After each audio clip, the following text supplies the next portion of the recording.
Budget में ऐसा वैसा कुछ खास था नहीं। राजस्थान की नौकरी बिहार की हो गई। बजट में ऐसी कोई विशेष घोषणा नहीं की है। महंगाई के ऊपर भी इन्होंने कुछ नहीं बोला है। बारी बारी बिल्कुल खत्म होता जा रहा है। राशन का हो, सब बहुत महंगा है।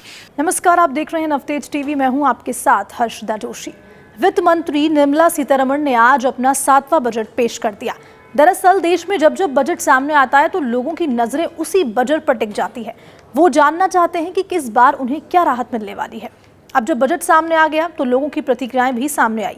आइए आपको सुनाते हैं राजस्थान की जनता की आवाज, जो उन्होंने इस बजट को लेकर जाहिर की। केंद्र सरकार के तीसरे कार्यकाल यानी कि मोदी सरकार का तीसरे कार्यकाल में आज जो है वो वित्त मंत्री सीतारमण अपनी 7वीं बार जो है वो बजट पेश कर रही है। लेकिन केंद्र के इस बजट पर पूरे देश भर में किन किन वर्गों का ध्यान रखा गया है, किस तरीके से उन्हें नई सौगातें दी गई हैं, क्या महिला, युवा, बुजुर्ग और इसके अलावा क्या जीएसटी के दायरे में क्या इसको घटाया गया है, तमाम ऐसी बातें हैं जो आज लगातार बजट में जो है वो सीतारमण पेश कर रही है। लेकिन राजधानी जयपुर मुख्यालय पर इस बजट का क्या खासा असर है उस पर भी हम चर्चा करेंगे और लोगों से प्रतिक्रिया लेंगे कि लोगों की क्या राय है कि क्या जिस तरीके का मोदी सरकार का तीसरे कार्यकाल का जो बजट पेश हो रहा है, ये बजट आम जनता के लिए कितना मील का पत्थर साबित है। एक के बाद आइए आपको सुनवाते हैं लोगों की और आम जन की प्रतिक्रियाएं। बजट जारी हुआ है जिसके अंदर बिहार को लेकर कोई एलोकेशंस वगैरह की गई है और 11,000 समथिंग करोड़ के लिए बिहार को बजट एलोकेट किया जाएगा। उसके अलावा एयरपोर्ट्स हो गए, इंफ्रास्ट्रक्चर वगैरह के। राजस्थान को ऐसा सच कोई खास मुझे लगता नहीं है कि कुछ ऐसा एलोकेशन हुआ है। बाकी मैंने अभी तक पूरा जानकारी अभी तक। आप युवा हैं तो क्या देखते हैं, क्या अपेक्षा थी आपको? युवा की तो हमारी तो वही अपेक्षाएं हैं, एम्प्लॉयमेंट जनरेशन का कोई काम करो। अगर गवर्नमेंट सेक्टर में अगर एम्प्लॉयमेंट कम है तो प्राइवेट सेक्टर को आप बूस्टअप करो या तो कोई ऐसा कोई इंफ्रास्ट्रक्चर। क्या देखते हैं आप बजट में ऐसा वैसा कुछ खास था नहीं। पुरानी चीज़ें दोबारा रिपीट की है इन्होंने, और युवाओं के लिए भी कुछ ऐसी नई घोषणा नहीं थी। युवा बेरोजगारी बहुत ज़्यादा है, इसके बेरोजगारी में भी हम अपेक्षा थी कि भाई केंद्र की तरफ से कुछ सस्ते क्या कर दिया इन्होंने जैसे कि वो जैसे एक एजुकेट वो लोन के लिए 10 लाख रुपए इन्होंने एक किया है। एक सूर्य योजना है जिसकी तरह 300 यूनिट बिजली इन्होंने मुफ्त की है। काफ़ी चीज़ें थी युवाओं के लिए अपेक्षा थी, लेकिन अपेक्षा के सही नहीं है, कुछ अच्छा नहीं हुआ है। क्या देखते हैं तमाम बजट? हम बजट को लेकर बहुत संभावना जता रहे थे कि युवाओं के लिए भी कुछ होगा, लेकिन तक बजट में कुछ देखने को नहीं मिला। राजस्थान को भी बड़ी बड़ी घोषणाएं हो देखना चाह रहे थे होगी, लेकिन राजस्थान की नौकरी बिहार की हो गई और बहुत से समझते में जैसे इलेक्ट्रॉनिक आइटम्स वगैरह वगैरह। भैया, राजस्थान के बजट में और केंद्र के बजट में क्या आपको कोई परिवर्तन दिखता है? परिवर्तन दिखता है, लेकिन इतना ज़्यादा हल्का फुल्का दिखता है। हम उम्मीद करते हैं कि आगामी बजट में राजस्थान की ओर ध्यान दिया जाएगा। आज का बजट मैंने आपका देखा, मैडम ने बजट पेश तो कर दिया है, लेकिन बजट में ऐसी कोई विशेष घोषणा नहीं की है। हमारे विशेषकर हमारे इलेक्ट्रॉनिक सेक्टर के लिए तो इन्होंने कुछ किया ही नहीं है।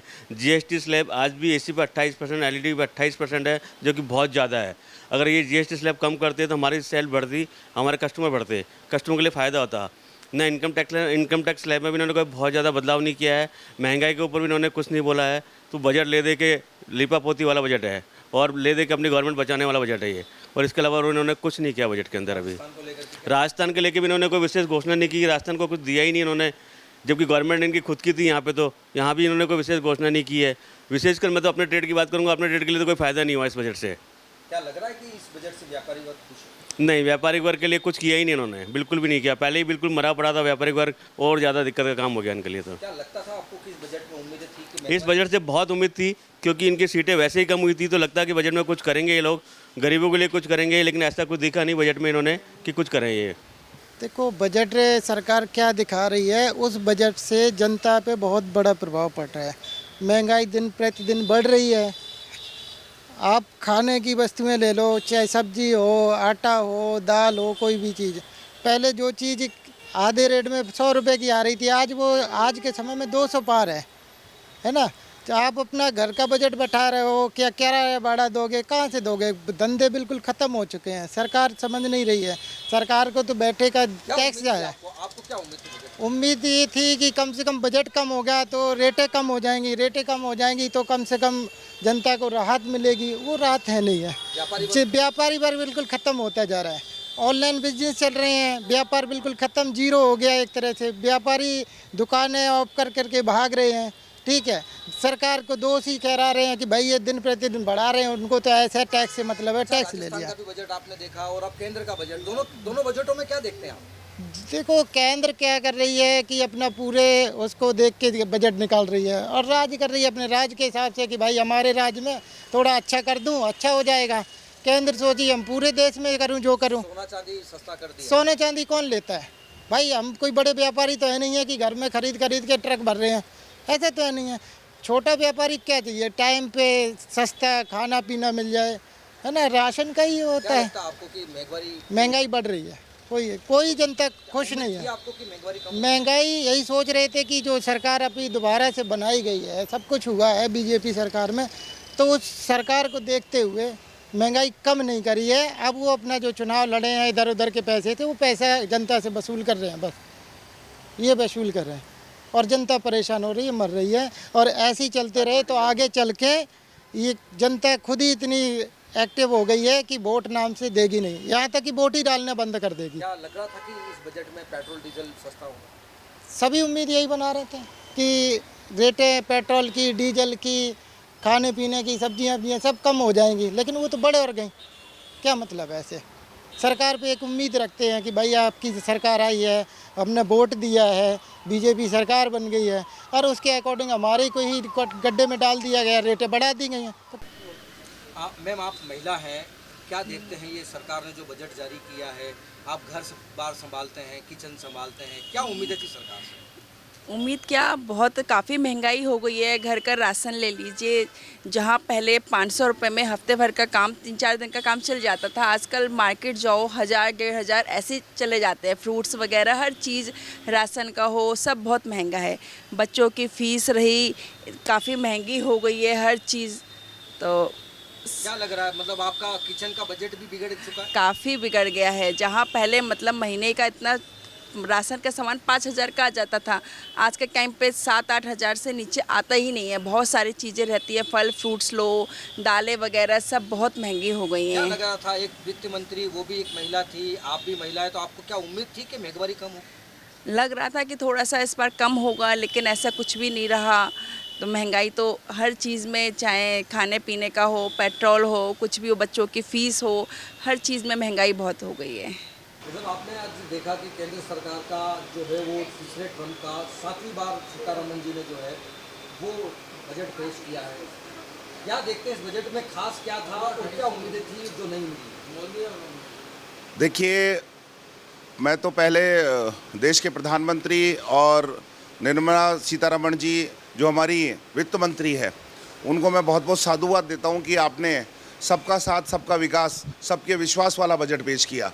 इस बजट के अंदर युवा, महिला, किसान सभी का ध्यान रखते हुए जिस तरह से युवाओं के मुद्रा लोन की आपने 10 लाख से बढ़ाकर 20 लाख की है, इससे देश के युवाओं को आत्मनिर्भर भारत की तरफ देश बढ़ेगा। क्योंकि जब 10 लाख रुपए में आज की डेट में अगर कोई भी अगर अपना व्यापार प्रारंभ करता है तो शायद वो सक्षम नहीं हो पाता। 20 लाख का ऋण बिना किसी सिक्योरिटी के मुद्रा लोन के माध्यम से अगर युवाओं को मिलेगा तो युवा अपना व्यापार करेंगे और देश आत्मनिर्भर भारत की तरफ बढ़ेगा।